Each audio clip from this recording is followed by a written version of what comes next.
सासू माँ की नई सहेली। प्रिया किचन में चाय बना रही होती है और सुमन ड्राइंग रूम में बैठकर मजे से टीवी देख रही होती है। तभी दरवाजे की घंटी बजती है। प्रिया जरा देखना तो कौन आया है। देखती हूँ मम्मी जी। प्रिया दरवाजा खोलती है तो सामने पड़ोस वाली विमला आंटी खड़ी होती है। नमस्ते आंटी जी, कैसी हैं आप? मैं तो बिल्कुल ठीक हूँ बेटा, पर तेरी सास को क्या हुआ है? आजकल कहीं दिखती ही नहीं है। जब देखो तब टीवी के आगे जमी रहती है। अंदर तो आइए आंटी। अरे ओ दीपक की अम्मा, कहाँ हो? अरे विमला, आओ आओ, क्या बात है, बड़े दिन बाद याद आई तुम्हें मेरी। मैं तो हमेशा ही तुम्हें याद करती हूँ, पर तुम ही गायब रहती हो और आजकल तो बाहर भी नहीं आती जाती। तबीयत तो ठीक है ना तुम्हारी? अरे तबीयत को क्या होना है, इस उम्र में तो कुछ ना कुछ लगा ही रहता है। मेरी छोड़ो, तुम ये बताओ कि क्या चल रहा है गली मोहल्ले में? तुम गली मोहल्ले की छोड़ो, चल तो तुम्हारे पड़ोस में रहा है। तुम्हारी नई सहेली आई है। मेरी कौन सी नई सहेली? मैं तो यहाँ बस तुमसे बातचीत कर लेती हूँ या फिर बाजू वाली शर्मा की बहू से दो चार बातें कर लेती हूँ। इसीलिए तो कहा कि तेरी नई सहेली आई है। अब कोई पड़ोस में आया है तो बात तो होनी ही है। कम से कम इसी बहाने हमारा भी एक ग्रुप बन जाएगा। फिर सब मिलकर अपनी बहुओं की शिकायत किया करेंगे। दोनों हंसने लगते हैं। तभी प्रिया चाय लेकर आती है और सामने टेबल पर रख देती है। दोनों चाय पीती हैं और बातें करते हैं। चलो मैं चलती हूँ, अब कल मिलते हैं। राम राम। अगले दिन प्रिया किचन में कुछ काम कर रही होती है और सुमन आराम से सोफे पर बैठकर मटर छिल रही होती है। तभी डोरबेल बजती है। प्रिया दरवाजा खोलती है तो सामने उनकी नई पड़ोसन खड़ी होती है। जी आप कौन? मैंने पहचाना नहीं।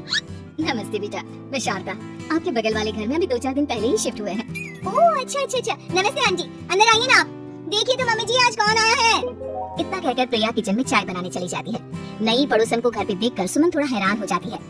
नमस्ते बहन जी, मैं शारदा, आपकी नई पड़ोसन। अच्छा अच्छा, आप हैं हमारी नई पड़ोसन। आइए आइए, और बताइए कैसी हैं आप? जी बिल्कुल ठीक हूँ। वो दरअसल घर पर छोटी सी पूजा रखवाई थी, बस उसी का प्रसाद देने चली आई। सोचा इसी बहाने नए पड़ोसियों से भी मुलाकात हो जाएगी। ये तो बहुत अच्छा सोचा आपने। सुमन प्रिया को आवाज लगाती है। अरे ओ बहू, जरा चाय पानी का तो आगे पूछ लो। ये आजकल की बहुएं भी ना, जब तक बोलो नहीं तब तक कुछ नहीं करेंगी। आई मम्मी जी। प्रिया चाय लेकर आती है। दोनों बैठकर चाय पीती हैं और खूब सारी बातें करती हैं। अच्छा बहन जी, अब मैं चलती हूँ, फिर मिलते हैं। अब तो आना जाना लगा ही रहेगा। शारदा के जाने के बाद प्रिया किचन से बाहर आती है। क्या बात है मम्मी जी, आप दोनों को देखकर तो लगा ही नहीं कि पहली बार मिल रही हो। आप दोनों तो बिल्कुल बिछड़ी हुई सहेलियों की तरह बातें कर रही थी। अरे जब दो औरतें मिल जाती है ना, तो बातें अपने आप ही निकल आती है। अब तू अपने काम पर ध्यान दे, बातों पे नहीं। ऐसे ही कुछ दिन बीत जाते हैं। अब सुमन और शारदा अच्छी सहेलियां बन गई होती हैं। दोनों एक साथ मंदिर जाती, मार्केट जाती और कभी कभी तो विमला भी इनके साथ मिलकर खूब हंसी ठिठोली करती। एक शाम तीनों बैठकर सुमन के घर पर चाय पी रही होती है कि तभी बहुत तेज बारिश शुरू हो जाती है। सुमन जोर से प्रिया को आवाज लगाती है। प्रिया, ओ प्रिया, देख कितनी तेज बारिश हो रही है। जाके छत से सारे कपड़े ले आ, नहीं तो सब भीग जाएंगे। सुमन 2 बार आवाज लगाती है लेकिन प्रिया का कोई जवाब नहीं आता। शायद प्रिया कुछ काम कर रही है, इसीलिए कुछ जवाब नहीं दे रही। अरे काहे का काम, आराम फरमा रही होगी महारानी। तभी प्रिया बीमार हालत में अपने कमरे से बाहर निकलती है। हाँ मम्मी जी, क्या हुआ? मेरी तबीयत थोड़ी ठीक नहीं है ना, इसलिए आग लग गई। अरे सारे कपड़े भीग गए और तुझे सोने से फुर्सत नहीं है। सबके सामने सुमन के मुंह से ऐसी बातें सुनकर प्रिया उदास हो जाती है और छत से कपड़े उतारने चली जाती है। सुमन, ये क्या बात हुई? प्रिया ने बताया ना कि उसकी तबीयत ठीक नहीं, इसलिए उसकी आंख लग गई। तुम भी ना खामखा उसे सबके सामने सुना दिया। अरे आप नहीं जानती शारदा जी, कुछ बहुएं ना बहुत आलसी होती है, घर का ये काम नहीं करना चाहती। ऐसा नहीं है सुमन, तुम्हारी बहू तो बहुत प्यारी है, तुम्हारी सारी बात भी तो मानती है। हाँ सुमन, तुम प्रिया के बारे में ऐसा क्यों सोचती हो? मेरी भी 2 बहुएं हैं, लेकिन मैं उन्हें अपनी बेटियों की तरह रखती हूँ। आखिर वो भी तो किसी की बेटियां ही है ना।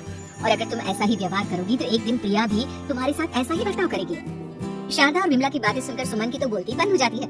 वहीं प्रिया भी बाहर से सारी बातें सुन रही होती है। अरे मैं कोई उसकी दुश्मन थोड़ी ना हूँ, मैं भी उसकी माँ हूँ, लेकिन कभी कभी सास बनना पड़ता है, नहीं तो बहुएं हाथ से निकल जाती है। देखो सुमन, ये सब सोच का फर्क है। अगर तुम ये सोचोगी तो कभी प्रिया को अपनी बेटी नहीं बना पाओगी। इतना कहकर शारदा और विमला वहाँ से चली जाती हैं और सुमन अकेले बैठकर उनकी बातें सोचने लगती है। अगले दिन प्रिया और दीपक अपने कमरे में बैठकर बात कर रहे होते हैं और सुमन उनके कमरे के बाहर कुछ काम कर रही होती है और उन दोनों की बातें सुन लेती है। दीपक, तुम्हें पता है हमारे पड़ोस में जो शारदा आंटी है ना, बहुत अच्छी है। अच्छा, ऐसा क्या हो गया जो तुम्हें वो इतनी अच्छी लगने लग गई? कुछ खास नहीं, बस कल जब मम्मी जी मुझे सबके सामने सुना रही थी तो शारदा आंटी ने मेरा साथ दिया। मैं तो सच में हैरान ही रह गई थी जब उन्होंने मम्मी जी को मुझसे ऐसा बर्ताव करने के लिए मना किया। अच्छा, फिर क्या हुआ? होना क्या था, शारदा आंटी तो मम्मी जी को समझा ही रही थी कि बहू को भी बेटी की तरह ही रखना चाहिए, लेकिन मम्मी जी तो मम्मी जी है ना, उन्हें तो मुझ में हमेशा कमी ही दिखती है।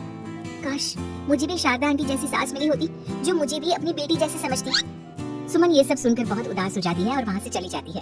प्रिया की बातें सुमन के कानों में बार बार गूंज रही थी।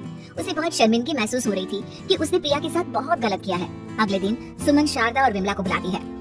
क्या बात है सुमन, आज तुमने ऐसे अचानक क्यों बुलाया? सब ठीक तो है ना? हाँ हाँ सब ठीक है, तुम दोनों बैठो तो सही। तब तक दीपक और उसके पापा भी आ जाते हैं। प्रिया तुम भी आ जाओ।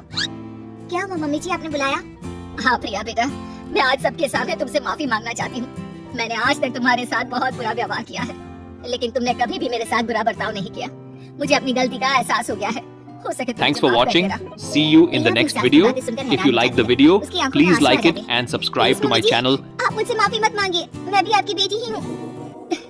वैसे एक थैंक यू तो मेरी नई सहेली को भी बनता है, जिसकी वजह से मुझे मेरी गलती का एहसास हुआ। शारदा बहन, आपका बहुत बहुत शुक्रिया जो आपने मेरी आंखें खोल दी। अरे क्या सुमन, तुम भी ना? तो फिर इसी बात पर चाय और पकौड़े हो जाए। हाँ हाँ क्यों नहीं। Thanks for watching. See you in the next video. If you like the video, please like it and subscribe to my channel